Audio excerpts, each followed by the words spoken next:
Ik ben Rosalie en ik kom uit Frankrijk. Ik ben Anoushka en ik woon hier 2 stranden verderop. Wat hebben jullie net gedaan? We hebben net gekajakt Ja, dat is heel leuk. en ook waterpolo hebben we ook gedaan. Met de kajakken. Had je al eens eerder gekajakt? Ja, maar wel op een meer, niet in zee zelf. Was de begeleiding goed? Ja, heel erg goed. Ze heeft alles goed uitgelegd. Niet veel ging mis. Soms viel je een keer uit je kajak, maar ze heeft ons geleerd hoe je terug erop moest gaan. En wat ga je nog verder doen? Waarschijnlijk gaan we nog met de surfplank gaan paddelen. Eerst wat drinken bij Moyo Beach zelf. The sun is shining, early rising. De bedoeling is als je peddelt, je zo peddelt. Je hebt je peddel zo vast en je wisselt hem zo. Dus je houdt één hand de hele tijd vast en de andere wissel je. Dus je schuift de hele tijd over. Ja?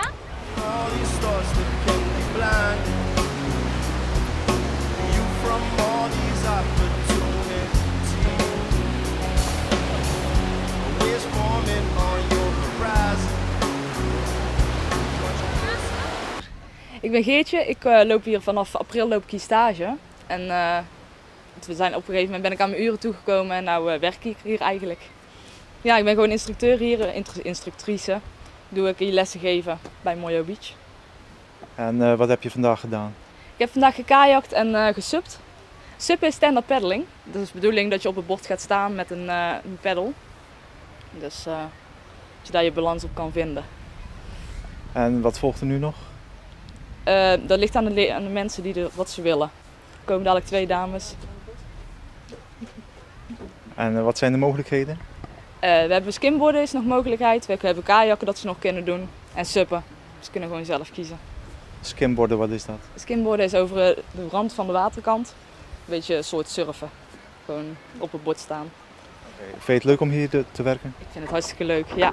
Anders was ik niet na mijn stage hier nog komen werken. Dus ik vind het echt hartstikke leuk hier. Ja. En ook leuk om met mensen te werken? Ja, dat vind ik juist het allerleukst. Vooral met kinderen vind ik het erg leuk om te werken. But it's Ja. not about just finding the time. It's more about wanting.